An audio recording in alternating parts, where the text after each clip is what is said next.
بلکہ عوام کی مرضی کے اوپر سے پولیس کی اور اتھارٹی کی جیپیں گزار کے آتے ہیں. تو اس دن سے میں نے پھر میرا یہ شوق کہ میں کوئی عہدہ لوں وہ مر گیا. تو مطلب ہے کہ you don't believe in the present constitution, in the present I don't believe in the handling of present constitution. Do you believe in the constitution? جی میرے خیال میں آج کی میری زندگی کا جو ایسنس ہے وہ ملک کی بقا، آئین اور عوام کے احترام میں. You believe in the 1973 I آئین? believe in it. Okay, now my next question is this. کیا 1 یونٹ کے خاتمے کے بعد بہاولپور کو اس کی سابقہ حیثیت پہ بحال نہیں کر دینا چاہیے تھا؟ کیا آپ اس کی جدوجہد میں عملی طور پہ شریک ہوئے؟ آپ بہاولپور کو علیحدہ صوبہ کا درجہ بنانے کے حامی تھے؟ میں یہ سمجھتا ہوں کہ بہاولپور صوبہ تھا. بہاولپور کے ساتھ میں وہ آئینی ڈاکومنٹس دکھا سکتا ہوں. بہاولپور کے ساتھ یہ وعدہ تھا کہ جب 1 یونٹ ختم ہوگا تو یہ وعدہ صرف بہاولپور کے ساتھ تھا کہ باقی ریاستوں کے ساتھ بھی؟ 2 ریاستوں کے ساتھ. دوسری ریاست کون سی؟ خیرپور اور بہاولپور کے ساتھ یہ وعدہ تھا. اور 1954 کے ڈرافٹ کانسٹیٹیوشن کسی نے پڑھا ہی نہیں، اس پہ تو پورا پروگرام کریں آپ. ڈرافٹ کانسٹیٹیوشن کے اندر لکھا ہوا ہے یہ سب کچھ، اور وہ آئین اس لیے لاگو نہیں ہونے دیا گیا کہ اس میں مشرقی پاکستان کو اس کی آبادی کے مطابق سیٹیں دی گئی تھیں. اس میں سینٹ تھا، اس میں مغربی پاکستان میں صوبے تھے. بہاولپور صوبہ تھا، اس میں خیرپور صوبہ تھا، سندھ صوبہ تھا، بلوچستان، پنجاب اور یہ جو تھا خیبر پختونخوا جو اس کا NWFP تھا، یہ تمام موجود تھے. اس لیے نہیں اس کو لاگو ہونے دیا گیا. اور پہلا جو آپ کو سول مارشل لا لگا ہے پاکستان کے اندر وہ 54 میں لگا ہے، جب آپ نے مولوی تمیز الدین کی اسمبلی کے اندر اس آخری خواندگی کو روک دیا. اور وہ draft constitution of 1954 printed by government printing press آج بھی موجود ہے اور کہیں اس کو پڑھایا نہیں جاتا. پہ ہم بات کر رہے ہیں جی، تو آپ نے کہا کہ صرف بہاولپور ہی نہیں، ایک اور صوبہ بھی جو ہے اس کو ریوائیو کرنا چاہیے تھا. ٹھیک ہے نا؟ اچھا، اس میں لکھا ہوا تھا. آپ نے کبھی بہاولپور صوبے کے لیے کوئی جدوجہد کی؟ دیکھیں جی 2008 میں نے وہ کانسٹیٹیوشن لیا، باقی لیا. اس کے بعد سے میں نے بہاولپور صوبے کی بحالی اور جنوبی پنجاب صوبے کے قیام کے لیے میں نے اسٹرگل کیا. یہ بہت پرانی بات ہے. میں جیل میں تھا، سبی جیل میں، اور میرے ساتھ ایک بہاولپور کا قیدی تھا سیٹھ عبید الرحمان. یہ بہت پرانی بات ہے. تو آپ کو یہ بات اتنی دیر کے بعد خیال آئی؟ دیکھیں ہمارا یہ ہوتا ہے کہ میں مطالعہ کرتا ہوں، پڑھتا ہوں نا.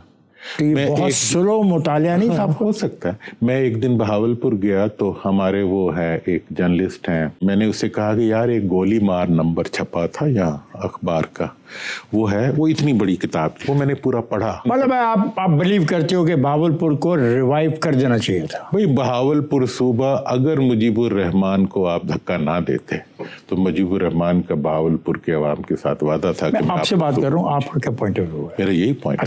تو 2011 کے اندر پنجاب اسمبلی نے یونینیمسلی ایک ریزولوشن پاس کیا ہے جس کے مطابق پنجاب کے اندر 2 نئے صوبے بننے چاہیے، ایک بہاولپور اور ایک جنوبی پنجاب صوبہ. یہ یونینیمس ہے، آج بھی بائنڈنگ ہے. بائنڈنگ تو سب وہ کانسٹیٹیوشن ہے نا کہ یہاں سے اپروو ہوگا، it will go to the National Assembly. اور لیکن یہ ہے کہ 18th امینڈمنٹ کے بعد اگر صوبہ اس کو پاس کر دیتا ہے تو مینڈیٹری ہے مرکز کے اوپر. 2018 میں جو جنوبی محاذ بنا اس میں آپ کا کیا رول ہے؟ میں نہیں اس میں گیا. دیکھیں 2018 میں میرے پہ دباؤ تھا، سچی بات بتا رہا ہوں آپ کو، کہ آپ بہاولپور صوبے کے ساتھ مل کے آپ جو ہے وہ PTI میں چلے جائیں. یہ جنرل فیض آیا تھا آپ کے پاس؟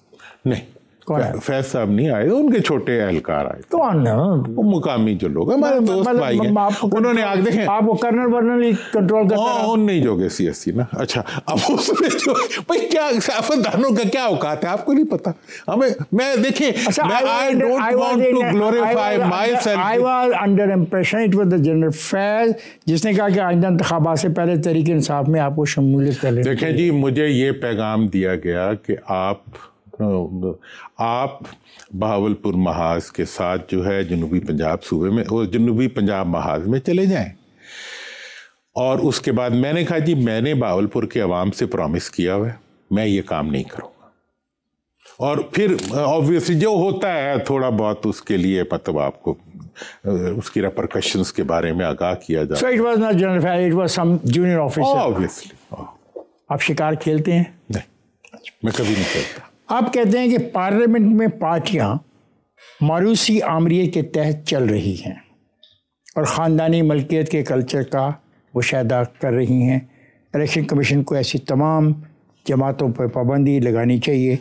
کیا گزشتہ دنوں ایک سیاسی پارٹی کی لیڈر کی زوجہ نے جو کردار ادا کیا اس کو بھی آپ اس میں شامل کرتے ہیں؟ دیکھیں جی، میں بہت بائی دا بک چلتا ہوں، بائی دا کانسٹیٹیوشن چلتا ہوں، بائی دا لا چلتا ہوں. اور میرے والد صاحب نے علی گڑھ سے MA LLB کیا ہوا تھا اور MA بھی ان کا ہسٹری میں تھا. انہوں نے مجھے 2 باتیں کہی تھیں. انہوں نے کہا جی قانون کبھی ہاتھ میں نہ لینا، کار سرکار میں مداخلت نہ. پاکستان کے اندر جب عمران خان صاحب اندر ہوئے تو انہوں نے بیرسٹر گوہر کو اپنا نومینیٹ کیا. میں واحد اس وقت تو PTI کے بارے میں بات کرنا بھی جرم تھا. میں نے اسٹیٹمنٹ دی، میں نے کہا عمران خان نے یہ فیصلہ کر کے پاکستان کے اندر موروثیت کا راستہ روک دیا ہے. آج بھی پاکستان کی تاریخ میں دیکھیں، محترمہ فاطمہ جناح نکلی، محترمہ کلثوم نواز صاحبہ نے سب سے مؤثر تحریک چلائی. میں تو ان کا بہت فین ہوں، جس طرح انہوں نے مطلب میاں صاحب کے اندر ہونے پہ تحریک بھی چلائی. اور آپ کو تو ہم سیاسی کارکن ہیں، ہم عزت کرتے ہیں. گاڑی کو اٹھا لیا گیا. ایک واقعہ اگر سناؤں، اور ایک کون سا؟ ان کی گفتگو، ان کی سٹیٹمنٹس امیزنگ. اچھا، وہ انہوں نے چلائی، اپنے میاں کو لیا اور چلی گئیں. ٹھیک ہے جی، انہوں نے، ان کی سکسیس تھی. اسی طرح انہوں نے بھی، محترمہ نصرت بھٹو نے بھی، بے نظیر صاحبہ نے بھی، ابھی ایون مریم بی بی نے بھی اپنے باپ کے لیے ٹھیک ٹھاک مطلب جدوجہد. میں سمجھتا ہوں کہ، اور میں نے اس دن بھی یہی بات کہی تھی، میں کہ یار خواتین سے متھا نہ لگائے. میں کسی خاتون، آپ کو پتہ ہے میں خاتون کے خلاف کبھی بیان نہیں. اب اگلی بات میں آ رہا ہوں اس طرف. یہ جو کبھی بھی نہیں ہو سکتا، اور اگر ہوگا تو اس دن PTI ختم ہو جائے گی. جس دن کسی خاندان کے فرد کو عمران خان صاحب PTI کی سربراہی دینے کی کوشش کریں گے، اس دن سب کچھ ختم ہو جائے گا. بقول آپ کے، مجرم وہ ہوتا ہے جس کو عدالت مجرم کہے. یہ بات آپ 9 مئی کے حوالے سے کہہ رہے ہیں. 30 مارچ 2007 کو کراچی میں تقریب سے خطاب کرتے ہوئے آپ نے کہا، ریاست کی ریٹ چیلنج کرنے والوں کے ساتھ قوت استعمال کر کے سختی سے نپٹا جائے. آپ کے خیالات میں یہ تبدیلی کیوں ہے؟ ریاست کے خلاف جو نکلے گا، ریاست اس کو پریمپٹ کرے گی. یہ ریاست کی ڈیوٹی ہے قانون توڑنے والے کو. میں نے کہا قانون توڑنا کسی شہری کا حق ہی نہیں ہے. اب سزا دلانا، یار 9 مئی ہو گیا، 1 سال 3 مہینے گزر گئے، ایک استغاثہ آپ نہیں بنا سکے. اب جی 9 مئی کے مجرم بھائی نہیں. میں عمران خان صاحب سے جب میں ملا جا کے، انہوں نے ان سے اپنا شہباز صاحب سے جیل میں، اس کے بعد میں نے باہر آ کے عمران خان صاحب سے کہا تھا، میں نے کہا یار ایک تو انہیں بھی میں نے کہا تھا کہ پارلیمنٹ میں رہیں اور پارلیمنٹ کے اندر سے اپنی سنا آج کل تو بڑا آپ دوڑتے رہے، عمران ورسز شہباز، ملاقاتیں کراتے رہے، کیا بنا اس کا؟ بھائی میری تو آج بھی یہ خواہش ہے، میں تو ہاتھ باندھ کے پھرتا ہوں. وزیرداری صاحب کا بڑا اچھا بیان، کوئی نہیں مانتا، کوئی بندہ ہی نہیں. میں نے دیکھے، آپ کو پتا الیکشن سے پہلے میں پنجاب میں گیا، ادھر گیا، مجھے نظر وہ بعد میں سوال کرتا ہوں. اچھا سر، یہ جو ہے مجرم وہ ہوتا ہے جس کو عدالت مجرم کہے، ٹھیک ہے، لیکن اب سوال یہ ہے کہ جو ریاست کو چیلنج کرے، اس کے بارے میں آپ کیا خیال ہے؟ اس کو جب تک ثابت نہ ہو اس کو اجازت ہے جو مرضی کرے. نہیں، اجازت نہیں، عدالت بھی ثابت کرے نا یار. ٹھیک ہے، پھر اگر آپ نے عدالت کو نہیں ماننا، آئین کو لپیٹے بند کریں اور پھر سوال دوبارہ سن لیں. میں آپ کی بات کا جواب دے رہا ہوں. میں یہ کہہ رہا ہوں کہ میں سمجھتا ہوں کہ ریٹ کو، اگر اسٹیٹ کی ریٹ کو کوئی چیلنج کرے گا، اسٹیٹ اس کو آہنی ہاتھوں سے نپٹے گی. ٹھیک ہے. نمبر 2، سزا کیا دے گی؟ عدالت کا. I agree. ایک انٹرویو میں آپ نے کہا، میں ایک بات تسلسل سے کہہ رہا ہوں اور کہتا رہوں گا، جو پاکستان میں تبدیلی آنی تھی وہ 8 فروری کو آ چکی ہے. سر الیکشن کمیشن کے فیصلوں کو آپ تسلیم نہیں کرتے؟ جب ایسی صورتحال پیدا ہو جائے تو آئین اس کا راستہ بتاتا ہے، کیا الیکشن ٹریبونل اس مسئلے کا حل نہیں؟ دیکھیں، پاکستان کے اندر 2 پارلیمنٹس ہیں. ایک ہے پارلیمنٹ الیکٹڈ اور ایک پارلیمنٹ آف پبلک. میں پبلک اسمبلی کو بھی اسمبلی سمجھتا ہوں. اوبیسلی آپ جہاں تک سوال ہے 8 فروری کے الیکشنز کا، ٹھیک ہے نا جی، 8 فروری کے الیکشنز کے لیے جتنے ٹریبیونلز بننے تھے، جنہیں 3 مہینے میں آپ نے فیصلہ دینا تھا، آج تک نہیں بنے. آپ مانتے ہیں نا اس کا حل الیکشن ٹریبونل کے پاس ہے؟ بالکل. دیکھیں، میں یہ سمجھتا ہوں کہ الیکشن پروسیس کو ڈیو پروسیس سے ہونا چاہیے، نمبر 1. لیکن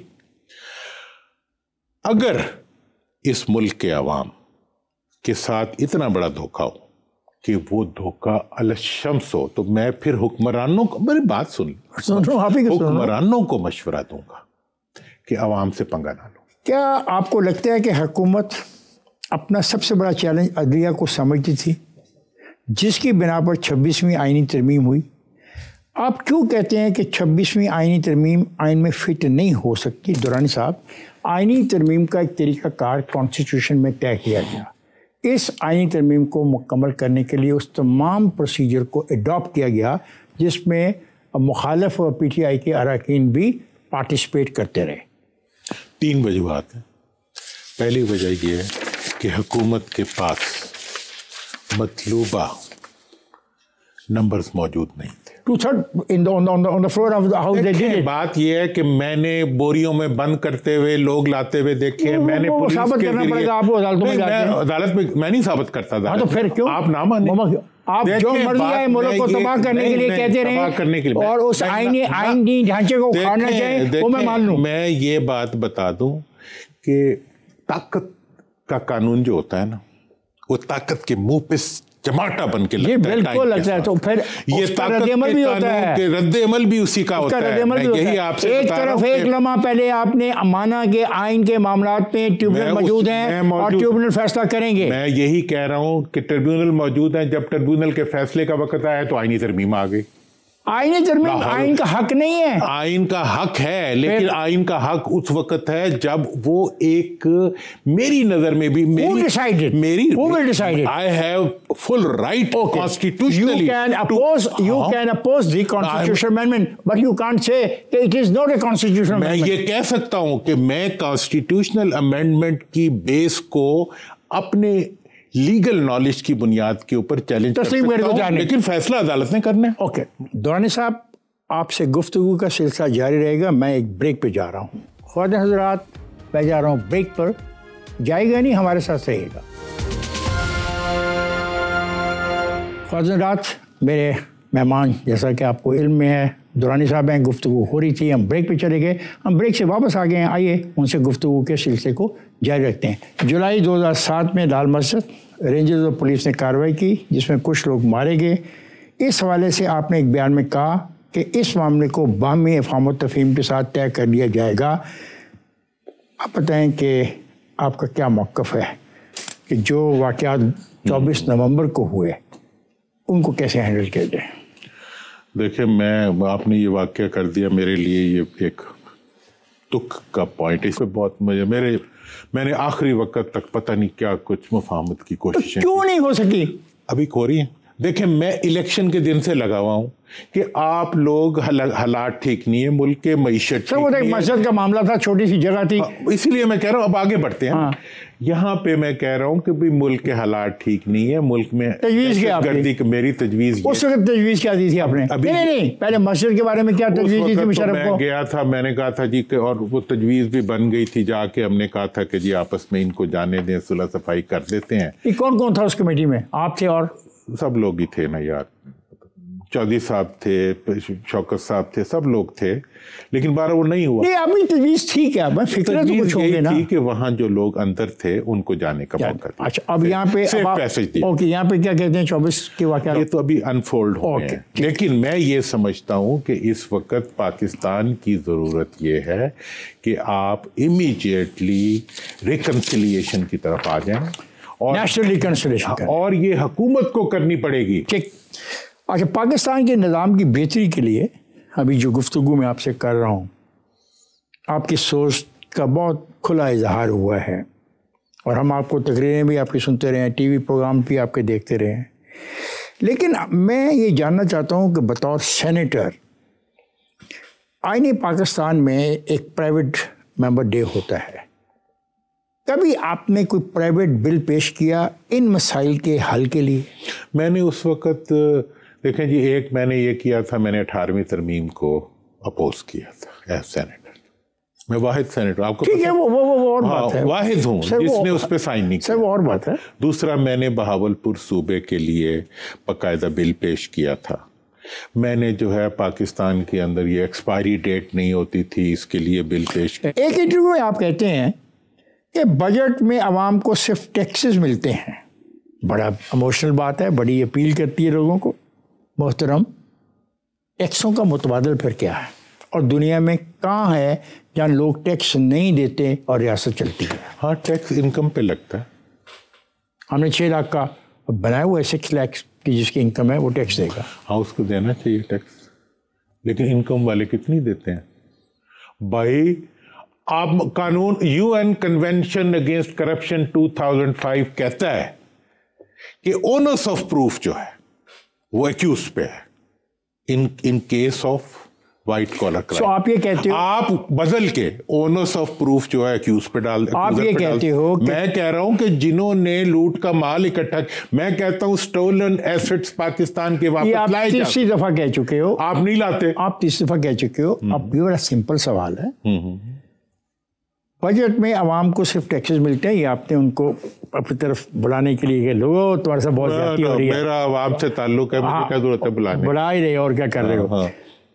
اب سوال میرا یہ ہے کہ اگر لوگ ٹیکس نہ دیں، جبکہ 6 لاکھ روپے لمٹ ہے، تو یہ متبادل پھر اس کا کیا کریں؟ اگر لوگ 6 لاکھ روپے کی آمدن پر بھی ٹیکس نہ دیں، یہ سب کے لیے ہے، زراعت کے لیے، صنعت کار کے لیے، آپ کے لیے، میرے لیے، تو پھر کیا کریں؟ میرا یہ سوال ہے۔ دیکھیں، میرا یہ جواب ہے کہ 80% لوگ، 85%، 90% لوگ تو صرف دیتے ہی ٹیکس ہے، جو کماتے ہیں وہ نہیں دیتے، ان پہ ہونا چاہیے۔ تو مطلب جن کے پاس بڑی گاڑیاں ہیں، بڑی کاریں ہیں، کچھ ہے، جو صبح سے شام تک کماتے ہیں وہ نہیں دیتے۔ کون نہیں دیتے؟ کون نہیں دیتے؟ جو صبح سے شام تک کماتے ہیں وہ نہیں دیتے، اور غریب آدمی جو ہے وہ پیٹرول ڈلانے جائے، میں آپ کو پتہ ہے یہ انہوں نے کہا جی کہ وہ ہونا چاہیے، کیا فائلر ہونا چاہیے۔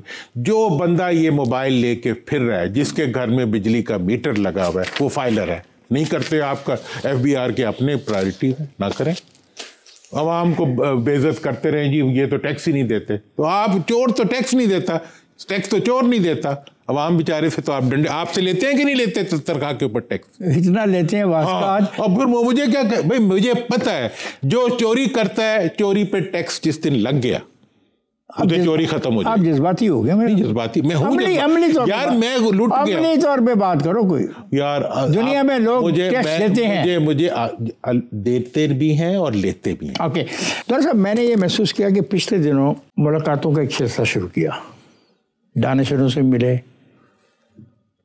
غالباً میاں خاندان سے بھی ملے، غالباً آصف زرداری کے خاندان سے بھی ملے، اور پھر عمران خان کو ملے۔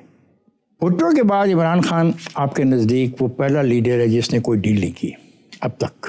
اس سے کہ حکومت عمران خان سے ڈیل کرنا چاہتی ہے، یہ آپ کا موقف ہے۔ اب مجھے بتائیں حکمران کون سی ڈیل عمران کو نہیں دے رہے جو وہ مانگ رہا ہے؟ دیکھیں جی، میں نے فرسٹ ٹائم جب ریکنسیلیشن کی بات کی تھی تو میں نے عمران کی پارٹی اور ان کے انڈائریکٹلی ان سے 3 پوائنٹس کے اوپر ایگری کروایا تھا، عمران کو بھی اور پارٹی کو بھی، اور وہ جوائنٹ ہم نے اسٹیٹمنٹ بھی دی تھی، وہ ریکارڈ پہ موجود ہے، کہ پاکستان، جمہوریت اور فوج، اس کو آپ سیاسی کنفرنٹریشن سے نکال دیں، یہ میرا موقف تھا، جس کو انہوں نے اگری کیا۔ اور میں نے PTI کے اوپر یہ دباؤ بھی رکھا کہ آپ ٹکراؤ نہ کریں پاکستان کے اداروں کے ساتھ، آپ یہاں پہ مفاہمت کو آگے بڑھائیں۔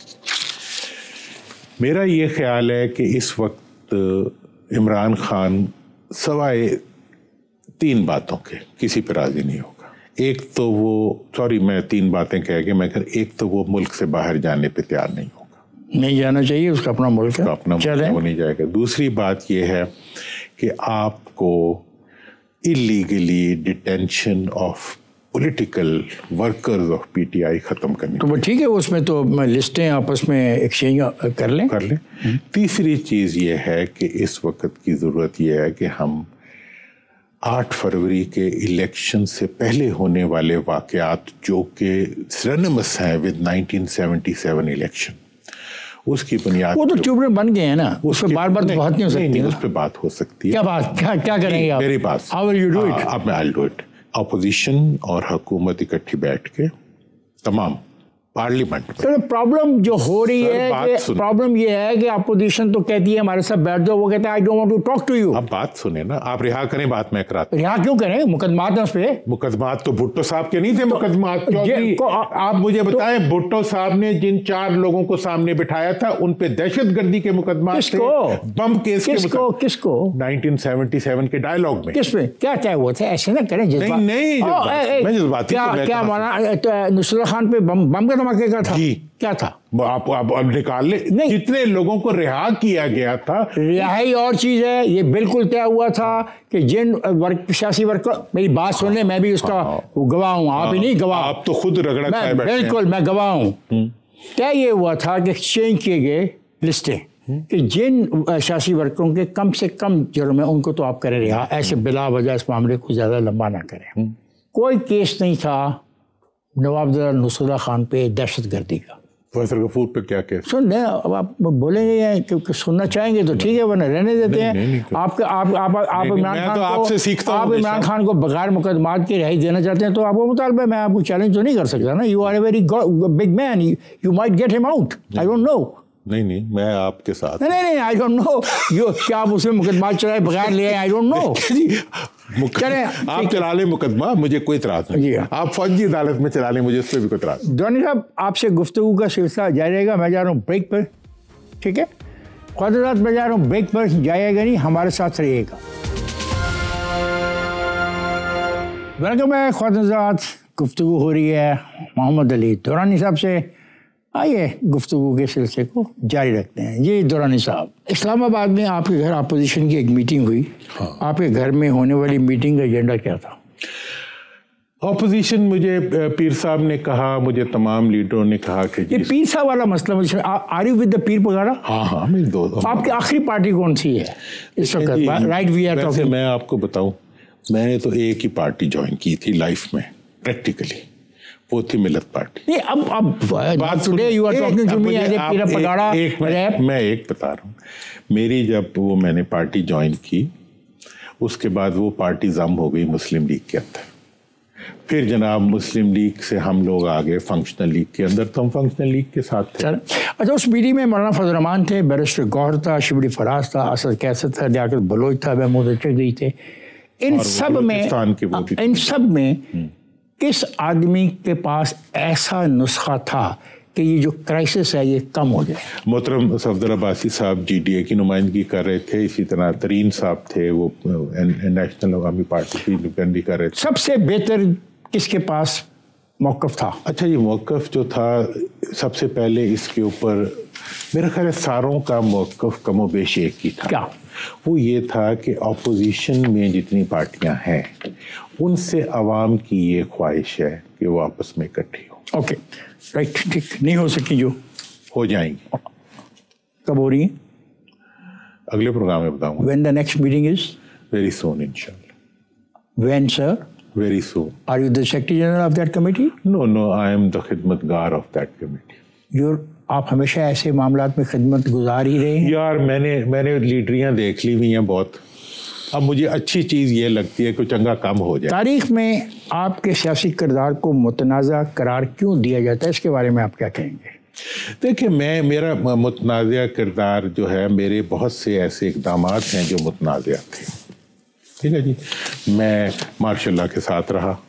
ٹھیک ہے نا جی, میں ماشاء اللہ کی بنائی ہوئی حکومت سب رہے ہیں, باقی مانتے نہیں, ہمیں ضرورت ہے ہم مان لیتے ہیں. میں مشرف صاحب کی کیبنٹ میں رہا, اور میرا مشرف صاحب سے بڑا ایک قریب. وہ کہتے ہیں مشرف صاحب کو آپ نے گھیر لیا تھا. گھیر کیا لیا تھا مشرف صاحب, ان کی اپنی ایک کچن کیبنٹ بھی. لیکن میں یہ بتاؤں, میں نے آخری دن تک ان کے اختلاف کر کے بھی ان سے سنسیاتی. آپ سازش میں یقین رکھتے ہیں؟ نہیں, سازش ہمیشہ ناکام ہوتی ہے.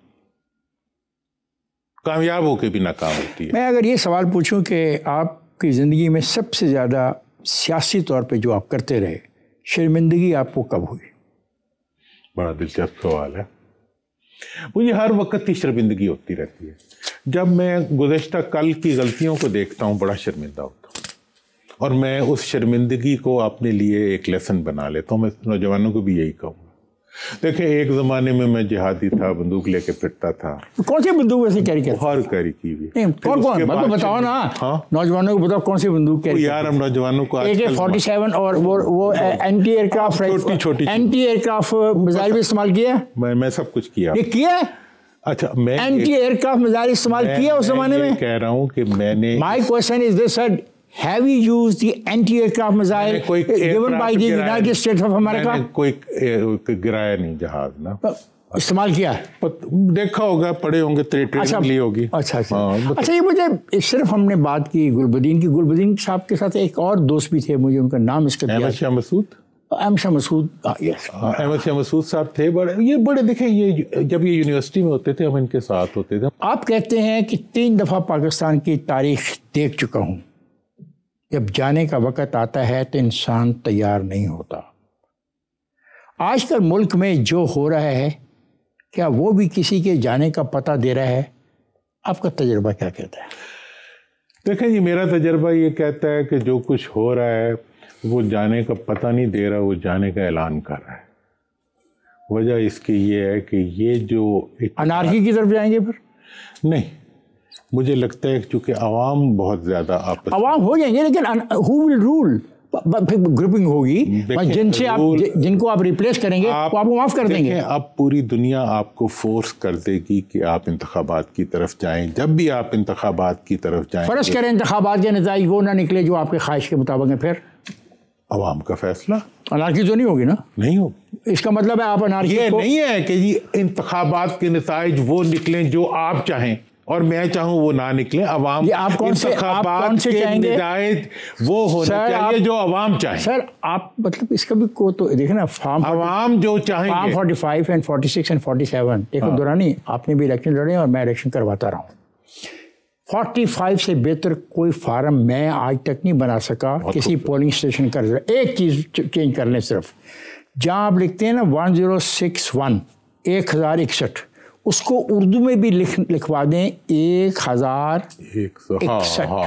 خوبصورت بات. تاکہ 1061 جو ہے وہ 10,061 نہ ہو جائے، وہ روک دیا جائے. یہ ایک بہت بڑا خامی، چھوٹی سی ہے لیکن آپ جیسے ذہین لوگ اگر پکڑ لیں تو خوبصورت. اچھا آپ نے 3 ٹرن لیے، جہادی بھی تھے، انقلابی بھی تھے، جمہوری بھی، ڈیموکریٹ بھی تھے. Today you are a جہادی، you are a انقلابی اور you are a Democrat. I am a confident Democrat now. ہماری سیاست، ہماری معیشت کہاں کھڑی ہے؟ اس کو بہتر کرنے کے لیے ایز این انڈیویجول آپ کیا رول پلے کر سکتے ہیں؟ آپ کو بہر صورت جو کرپشن ہے اس کو کویسچن کرنا پڑے گا، اس کے راستے روکنے پڑیں گے اور اس کو ناممکن بنانا پڑے گا. اور میرا سوال، ہم اسمبلیوں میں کیسے بہتر نمائندے بھیج سکتے ہیں؟ عوام پہ چھوڑ دیں، بہترین نمائندے آئیں گے. 47 فارم نہ لائیں، 45 پہ لیں. تھینک یو ویری مچ دورانی صاحب کہ آپ نے وقت نکالا اور آپ نے ہمارے سے ملاقات کی. کوشش کریں گے آپ نے جو کہا یہ آپ کے سننے والوں تک پہنچ جائے. بہت بہت شکریہ. بہت عزت دی آپ کو. Thank you.